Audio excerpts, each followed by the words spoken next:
Welcome to Topgolf.Club Podcast, the show where we explore the business of sports, entertainment, and technology. And I'm your host, Burak.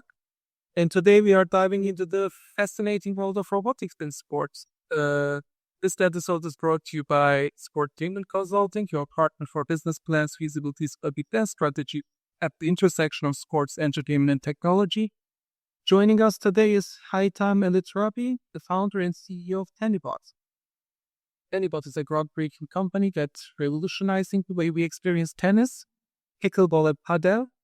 And Tennibot innovates a robot collects both from the field, saving players' time and effort while enhancing the overall experience. And Haitham is here to share the story behind Tennibot today and the challenges of creating sports robotics and his vision for the future. So whether you're a tech enthusiast or a sports fan or just an entrepreneur looking for inspiration, you are in for an interesting conversation. So let's jump in. Well, thank you, Haitham, for joining us today. Thank you very much. It's my pleasure. Thanks, Burak, for having me. I appreciate it. Thank you. So the Tennibot, for the viewers and the listeners, Tennibot is basically, and Haitham can explain much more about autonomous tennis ball retriever. And but the questions we have to tell the audience also that you are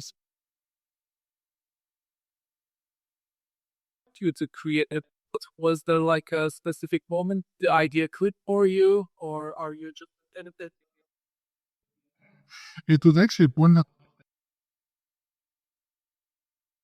and I think a bit that the kid played the game as an adult, and I love the sport, but I always hated the picking up ball part. Whether it is practicing with a board machine or practicing serve or hitting with a coach, I felt there's a lot of us.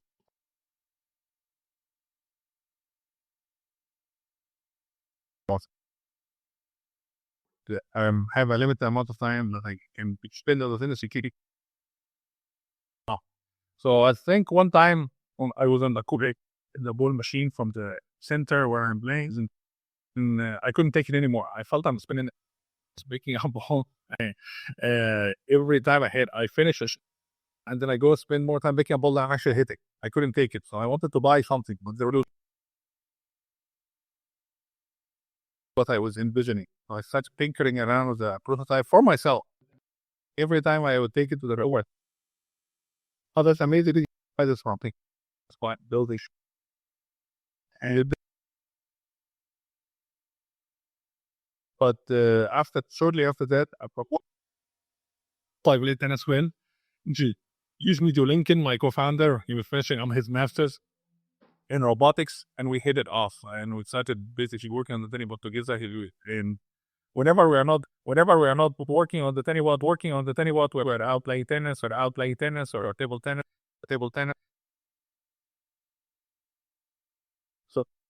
So it was this happened this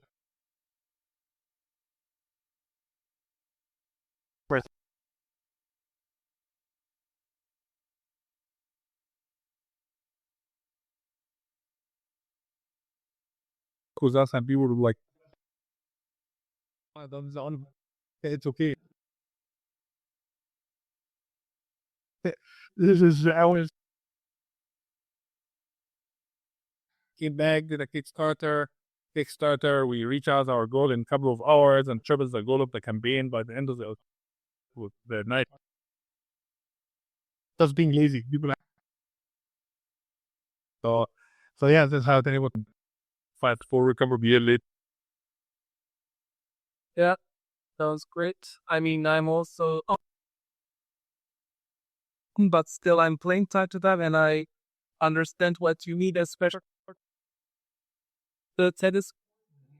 You don't want to waste your fresh time, collect the ball, swap, like with your partner or whoever. I like, did your meta engineer and your experiences shape your approach to developing Tennibot? Sure. So for the rover, our goal was forward. We wanted to pick up balls with the least amount of work on the user and the tennis player or the coach. Have it done in a subtle tennis background, brief background, taking a common sense view approach of what will be the final product look like. I was born not just from an inventor standpoint, no, I'm also from a user and player standpoint. So you're kind of trying to balance out the engineering demands and the complexity, but you're thinking about it from user view and how simple it is, what would need to, what kind of courts it should be able to handle. So being able to combine those two played a big role or born. And this is our first product. Now I don't pick up balls. And then our latest product, same concept, which is a partner. This is the one that shoot ball, like an automatic ball machine. Also, we're thinking about it from a player standpoint. I played with so many ball machines throughout my life, and they all had limitations, whether they can't move or they hooked out tether to a cable or they don't see where I am. And this is why the partner was born. We wanted to solve those problems for those players while still having a compact, portable size robot that can fit in your car comfortably, no matter what you're driving. Another question would be like, what were the biggest challenges when you were developing the robot? Was it the cost or the technology or your approach or something else that you were not thinking when you started, but later on when you start developing it, you realize, okay, that will be a pain point of the whole production? Great question. To be honest, it's a fairly we obviously try to make it as easy and as the user friendly as possible for the user, but on the back end, a fairly complex product. You're basically building an autonomous vehicle, outdoor autonomous vehicle that just doesn't do it. Does the only difference between this and a car goes 60 miles an hour. This one slower, and there's no risk of human fatality, unlike the other car. So this is but in the sense of it is autonomously moving the court, detecting humans of skills, looking for balls, autonomously picking them up, handle clay, grass, hard court surfaces, being able to work indoor, outdoor, different lighting conditions, different ball conditions, and being to do all of this effortlessly from a user standpoint. It was fairly complicated and complex, but we approached them one problem at a time. First problem, how to pick up the balls. Second problem, how to pick up the ball at scale. Like, okay, picking up 1 or 2 balls is different, picking up 400 or 500 balls, or up to 1,000 per session. It depends. I mean, obviously, some people would even play more than this, but average user probably 1,000 balls before they run out of juice.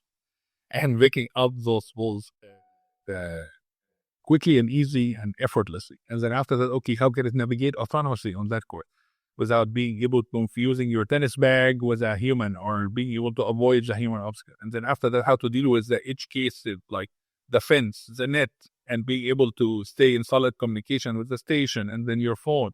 How to be able to convey its location to the user comfortably and quickly without making the user have to do a lot of steps. So we keep going at it step at step. That's why, and this was our first time running this, like building anything hardware. So it took us a lot of time, small team, and we're very focused on it, but it took us like 5 years to get us from inception to the rover.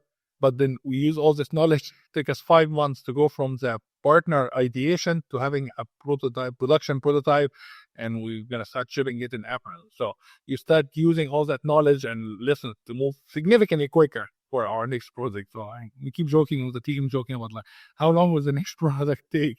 And going to even take shorter than that. Yeah, it's interesting. By the way, you mentioned just before, but before we proceed to the business and market strategy, I wanted to talk about the technology and innovation a little bit more. That the way I understand was Tennibot was the first product, that rover that collects the ball, and then you guys extended also to other racket sports, let's say to padel and pickleball. Yeah, which also makes obviously sense that to bring it to the other sports. But the question was actually that how did you think about the other sports? Like, did you need to do some adjustments in the technology, or does it work exactly the same way as Sure. because it's a ball, this Robert kept it and stores it in its storage? Sure. For the partner, it's slightly different because it shoots balls at a high speed because it's a ball machine. So for the partner, the paddle and the tennis version is the same, just because the difference in the ball is very small. For the pickleball, it's slightly different from a hardware. You had to adjust the hardware dimension just because of the size of the pickleball is significantly larger. It's plastic, unlike the other materials, so you need to be able to handle it differently. But fairly close, but still you get a different ball machine for the pickleball, basically, in the sense of the fact it shoots the balls at a different speed and the different dynamics, physical condition of the ball is different. But for the tennis and the paddles, they are the same machine. And the reason we got into those markets is because customer demand. We keep getting requests all the time. I've worked for pickleball, I've worked for padel, I've worked for badminton. So this time when we designed a partner, we made sure we have it working for those sports as well. Yeah, I mean, pickleball, especially, I think is one of the fastest growing sports in North America. That totally makes sense. I also wanted to talk about the partner that you mentioned a little bit for the listeners. The partner is a ball machine that moves like a human, the way I understand. And if you correct me, Haitham, if I'm mistaken. And basically, when I first saw the partner, and I obviously first saw the Tennibot in an app, then I went to you guys' website, and then I saw, okay, they have another product called partner. I really love the idea because I think, first of all, it's a really, really good training partner that you don't need the actual human to throw you balls, and you can basically spend hours on the court and work on your hitting the ball with forehand, backhand, or whatever. So I think that idea is extremely, extremely well thought, actually. When did the partner, and can you also give the timeline a little bit? When did the Tennibot came out, and when did the partner came out, and when did the pickleball and the padel came into the play? Like, what was the timeline for The rover, we worked on it for a couple of years on a prototype and tinkering before we started actually going more. I mean, obviously there is some events and conferences and CES and stuff like that. But 2020, where it had its latest basically shape, and the partner was in November last year, so only 2 months ago or so, when we announced a partner, worked on it 5 months before we go public with it. When we went public with it, this was the production prototype, and the plan to ship the partner in April. And that will be significantly quick turnaround time, but we intentional behind it. We planned it accordingly, and the partner works. The version that will be released in April people will be getting the tennis, the padel, and the pickleball. All three. Obviously, the same robot for the padel as the tennis, and slightly different robot for the pickleball. Mm-hmm. Yeah, that's great.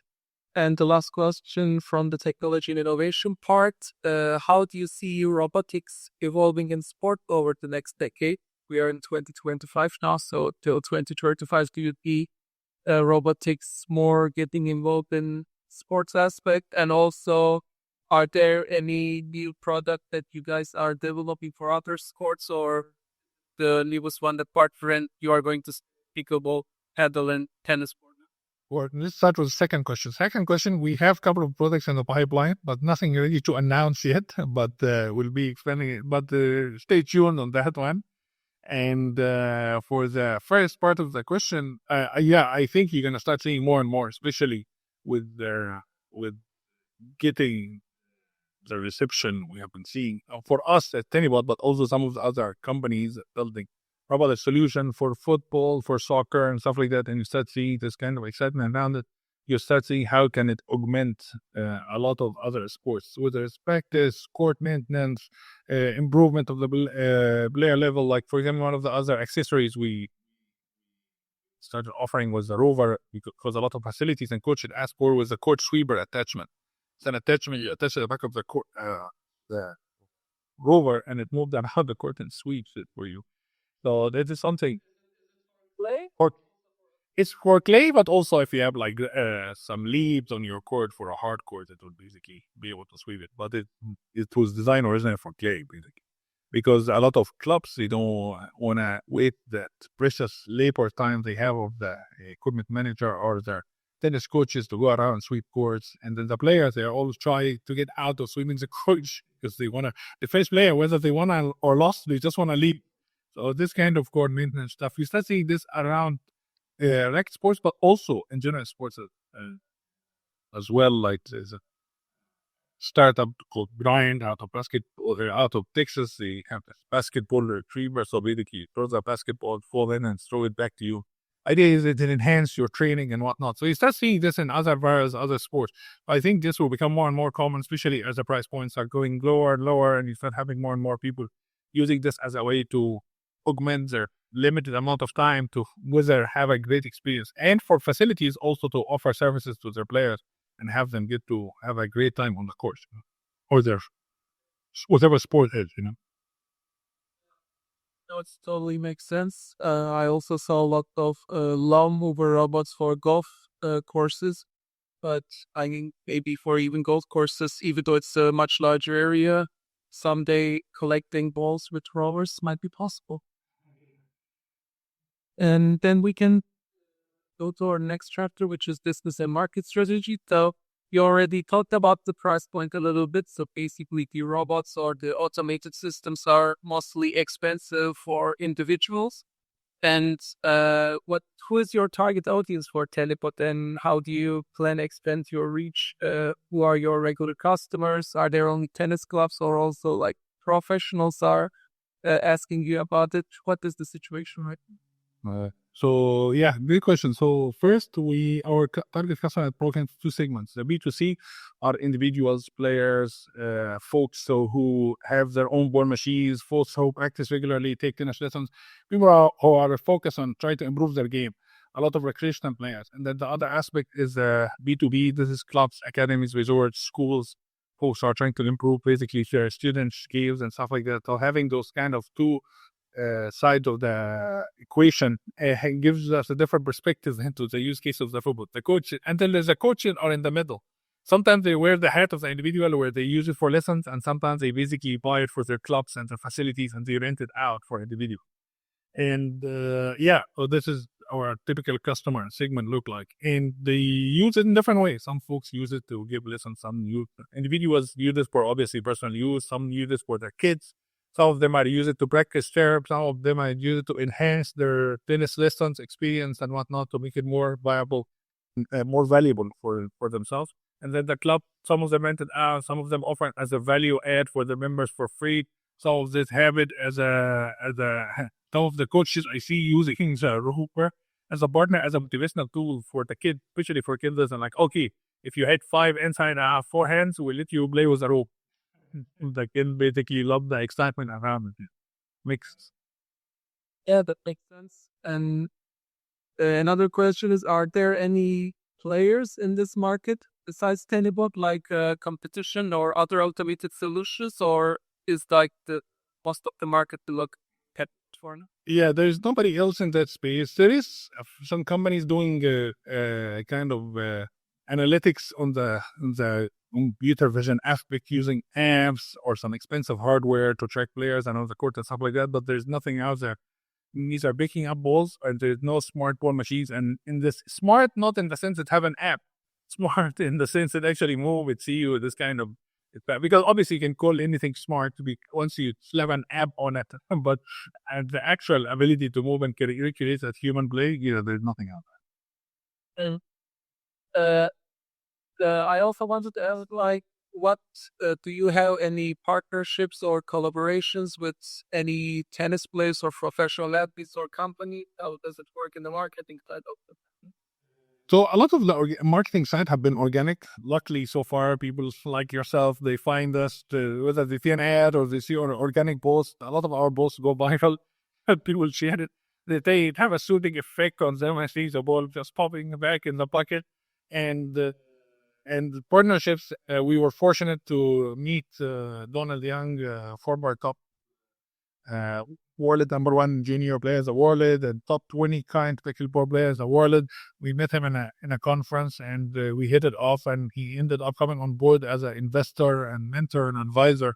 And it has been great having and working with Donald since we met him last year super nice guy and very down to earth player, and have an amazing shot. Especially that backhand is very, very nice to see up close and from a close distance when we're shooting a video with him with the Tennibot and see the magic and how clean that backhand is. It was a very nice experience. Yeah. Understood. Also, I wanted to ask, in your website, I saw there is two possible options to get the rover. There is a buy option and rent to own option. Yeah. Is it which one is more thought out? Like, are people mostly buying, or are they using the other option to rent? Most of the orders come in as buying, but some folks use it to rent to own, and then they, after a month or two, switch to buys and once they get comfortable with the product. But most of the orders I've been getting have been buying options. So it is basically for rent to own. Also, they kind of want to look how the technology works. Trial. Yeah, basically they look at it as a trial. Yeah. And some people keep it. They just read it and just keep going at it. Take care of the maintenance.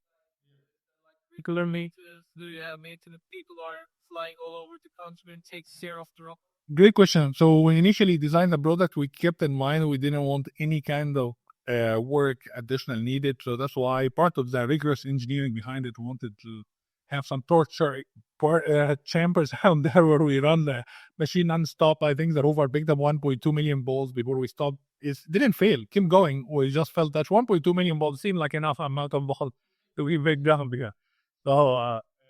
So it's very, very rugged product, even though it's like consumer looking, but at heart is very rugged. So there's no maintenance required other than the user need to, if there's out of leaves or out of ball cuts, they just need to wipe their roller, and that's it. Same with the drive wheels. If you drive it in a very messy environment, wipes the wheels, and that's it. So the product is fairly solid. A lot of many things can be done over air update. So as long as they connect their device to the internet, we can push an over air update, or they can request an over air update. And in the rare scenarios where there's something wrong with the hardware, we could just ship them a loaner unit, and then they have a choice: want to keep the loaner unit, or you want to return it and give the unit back. Some people have attachment to the unit and have a name for it. They say, I need my pop back or my kibble back. So we send this unit back once we think.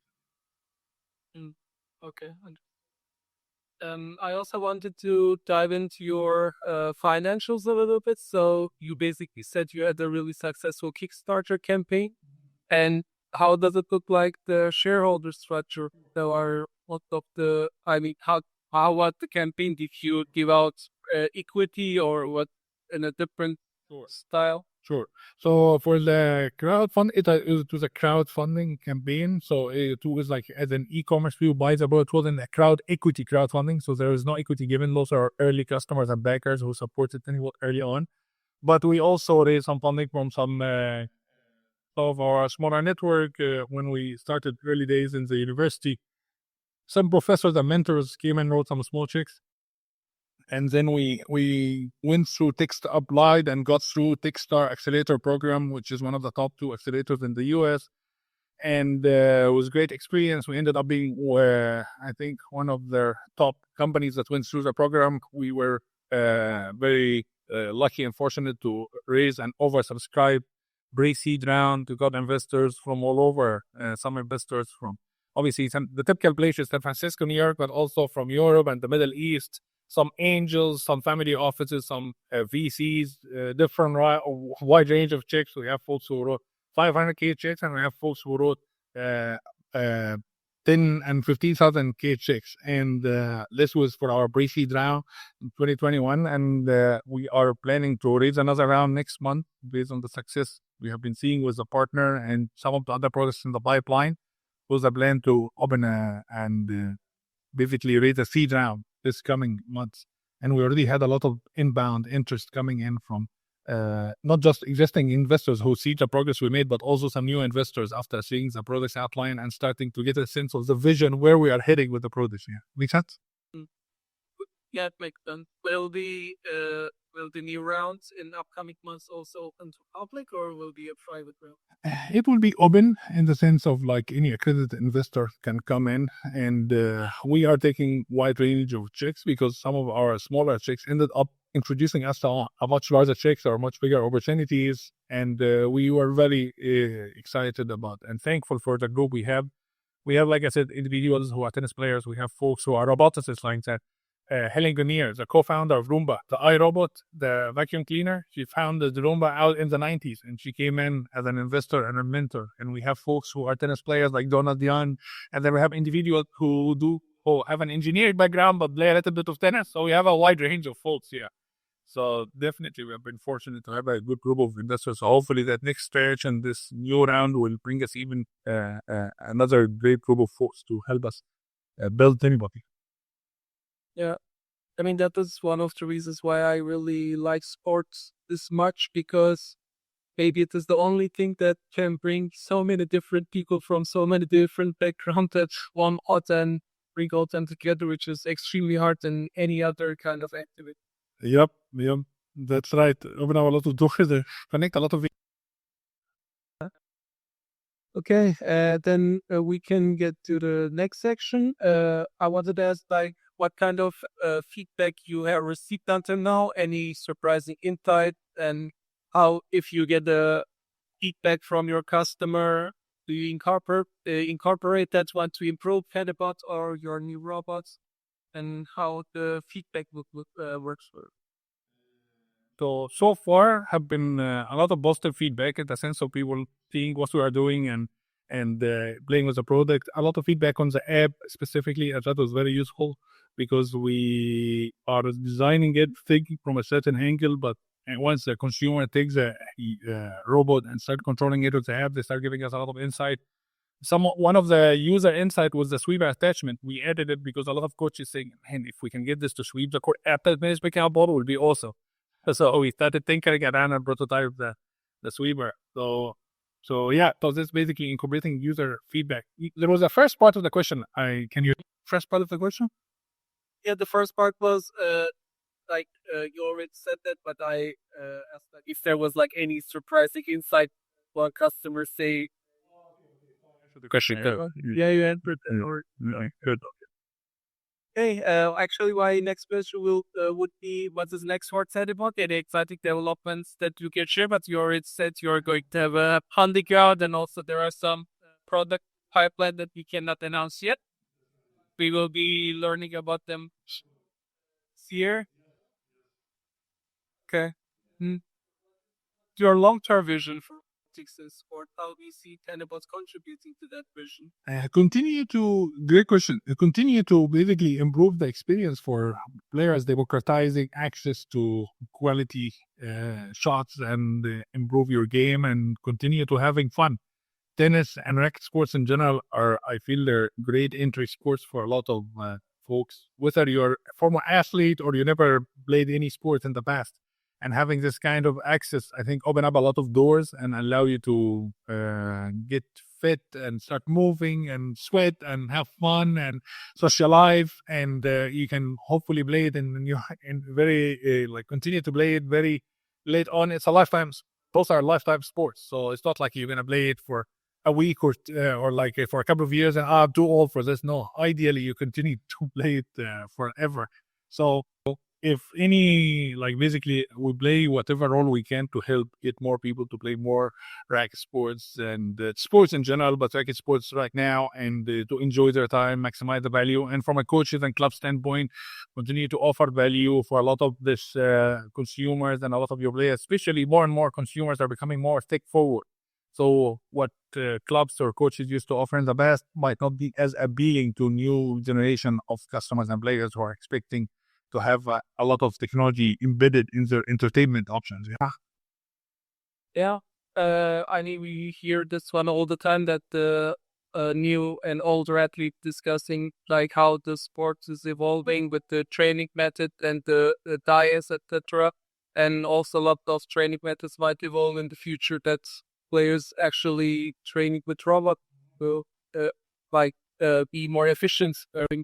And like if you are training for an hour and if you can do 200 tennis shots with the solution like the partner your company, you can maybe like 500. It makes basically you much better player in much shorter time, which is an also pretty smart investment for the athlete's career because we're making one tournament back that money already. Exactly. And you start thinking how this number starts scaling and compounded. Okay, you hit 100 extra shots today. This is how many per week, how many per month, how many per year, how many over and how does it translate to improvement in your game? A lot of time, 1%, 2%, 3% improvement in your game can make more than enough difference to win those close matches. Yeah. Yeah, correct.